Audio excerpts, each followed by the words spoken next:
guys, just wanted to welcome you back for another video, and I'm going to keep the intro short because I do have a recap at the end, and I did remember to turn on the microphone, something I seem to be forgetting a lot these days because I unplug it while I'm recording so that way I'm not getting any extra noise, but then I forget to turn it back on. But anyway, having an absolute ball with this project. I made 10 cards using the absolutely gorgeous Fairy Dust collection by Dawn at Shiny Silver Treasures.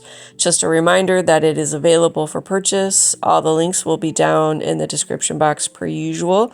And if you have not checked it out, I definitely recommend it. It is just love the colors. So I'm going to shush now, put it to music, and then I'll meet you guys back for the recap.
All right, I'm all done with the 10 card project that I made using the fairy dust card kit from Dawn, and I just did a few things to finish it off camera.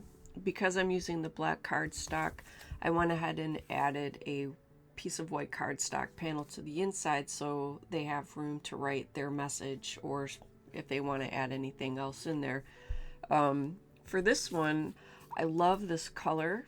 I wanted to add a little bit more detail. You can't really see it in the camera here. I'll see if there's a way I can zoom it in the editing. But I used a little bit of saltwater taffy. It's one of the distress oxides I have that was closest in color to the background paper. But I didn't want it to take away from the background paper, if that makes sense. So I just did a little bit of light stamping with some of the stamps from the stamping kit, or the stamps kit that is included in with the fairy dust. And then for all of the sentiments, I went ahead and edged them all in Vintage Photo. It's probably one of my #1 browns to use from the Tim Holtz line for the Distress Oxides. Well, any of the colors actually, it doesn't matter which if it's the pencils or the crayons or whatever, it's one of my go-to colors. So again, just wanted to keep these cards really, really simple, especially when you're doing the bulk. You know, doing things in order makes it go a lot faster, a lot easier. So anyway, so this was super fun. Love this paper. Again, I wanted to make sure that it stayed the focal point. So I just kept the patterns very simple, not only for doing the bulk card making to be able to get the 10 cards done in one go, but also because I absolutely love the paper and I wanted to make sure to showcase it. So while they look similar, they're all different. You know, I used different matting layers with the different papers, matted the sentiments in different colors and all that just to kind of break it up, and primarily used everything out of the kit with the exception of I did come in and found a bunch of sentiments. I have a whole pack of sentiments I have left over from all the different kits and stuff from Dawn from previous collections. So even though they weren't part of this kit, it is still part of Dawn at Shiny Silver Treasures, like all her goodies and stuff. I'm pretty sure you can still get sentiments sold separately. Like if you go in to buy some stuff, check out her line of sentiments. I think all of these were the foiled sentiments and stuff, but I really like them. She's got a whole wide range you can use for art journaling, mixed media, you know, sentiments for cards, all kinds of stuff. So definitely take advantage the next time you visit Dawn. And at time of filming, I don't know of any specials, but if that changes, what I will do is update the description down below. So this kit is now available for purchase, and all the links and everything that you need, of course, will be down in the description box. And I think the only other outside thing that I brought in was just the white cardstock for the inside panels and the inks. I think that's it. Everything else I pretty much used from the fairy dust kit, because I absolutely love the way the colors popped against the black. When I was going through this stuff to kind of get an idea of what I wanted to do, I thought black would absolutely make this paper pop from the matting layers to the background papers, and I feel like that was definitely the right choice. So you could go, these would look good with white or many other colors. I could have done the card bases out of the green, the pink, the blue, and the yellow and stuff like that, but I really, really, really like the way the black just sets it off. So that again was the 10 cards. Definitely encourage you to go check out the other gals on the design team. They have all been making so much fun stuff. Can never support them enough. They are all amazing, and I've said it before and I'll say it again. We may all get the same stuff, but we all come at it at a different angle, and that makes it unique and fun, and absolutely love it. Could not be part of a better group. So hats off to you guys. You guys are all amazing. So that is my recap for the 10 cards using the fairy dust kit. And in the meantime, you guys, thanks so much for hanging out. It is always so much fun hanging out. Take care, stay safe, and I will see you in the next video.